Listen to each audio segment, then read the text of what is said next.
Hi guys, Sandy from the Padel School here. In this video today, we're going to talk about one of the most difficult shots to execute, and that is the high backhand smash.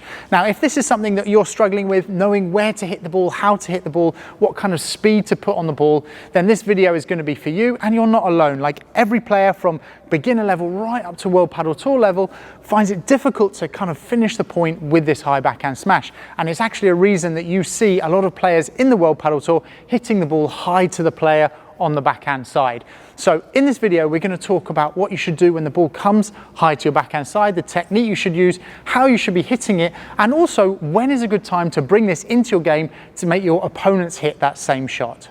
If you want to improve your paddle, please don't forget to subscribe. Every Monday we're bringing out a new video, sometimes twice a week, on either a technical, tactical, paddle analysis video which is designed to help you improve your game. And the more people that subscribe, the more people will see this content, and hopefully the more we can develop paddle internationally.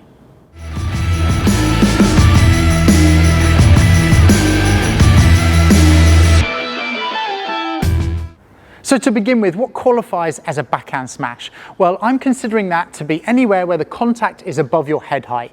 Yeah. So if that contact is below your head height, you can hit a backhand volley. And with the backhand volley, you can see that I can get my body into the ball, the shoulder goes in, I can actually generate quite a lot of power if it's at this height. But when it goes above head height, the arm has to straighten a little bit, and suddenly it's very difficult for you to get your body weight into that ball, and therefore you're just using the arm. So that means you instantly lose power on that. So really, when we're talking about a backhand smash, we're talking about anything that you're contacting above head height. The first thing to think about when the ball comes high to your backhand side is, what are your options? Now, because this is a difficult shot to hit, you really want to think, is there any better way to hit this ball rather than hitting a high backhand smash? So for example, if that ball comes up and it's floating to the backhand side, you might have time to get round it and play an aggressive smash. Or if you're in this position and you're actually on the right hand side of the court and it's coming down the middle to your backhand side, is it going to be easier for your partner to come across and to play a vibra or an attacking smash on that ball? The other option is if it's high and it's quite deep, instead of running back and falling backwards to try and play a backhand smash, are you better off leaving the ball to bounce off the glass and play it after the glass? If you've considered these options and it's still a good choice for you to play a high backhand smash, then you need to start thinking about what to actually do with that ball. So once you've decided that this is the shot you're going to hit, we're going to have a look at the technique. So as we mentioned before, the arm is up, and in this position, not only is it difficult to get a lot of power because you can't get your body weight into it, but it's also difficult to come underneath that ball. If you get in this position, you can't do like you do on the bandeja, where you get underneath the ball and you can keep it low at the other end. So you have to expect that this ball will bounce up a little bit at the other end. But really, your best option is just to try and contact a little bit in front of your body, a nice firm contact, and really you're going for the right speed and accuracy at the other end. So when we're talking about placement, this is the most important thing about this shot. If the ball comes to the backhand side, there's a few options that you need to think about.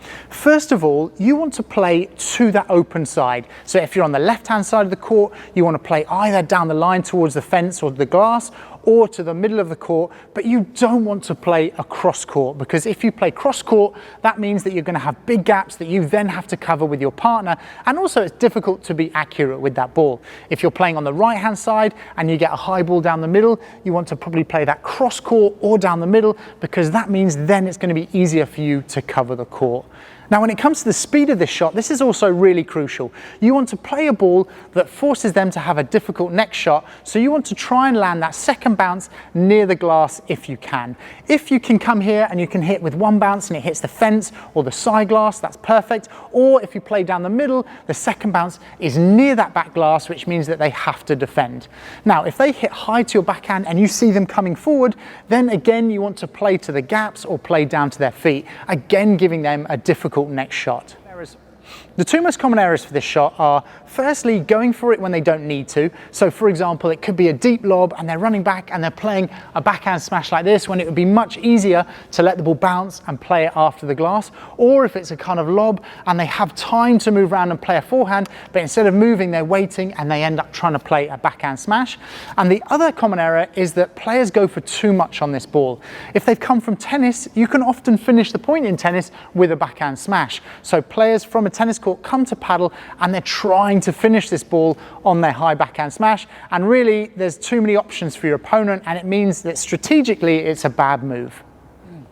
So we've talked about how to hit it, where you should be aiming. Now we're going to talk about, from the other side of the net, when you should force your opponents to hit this shot.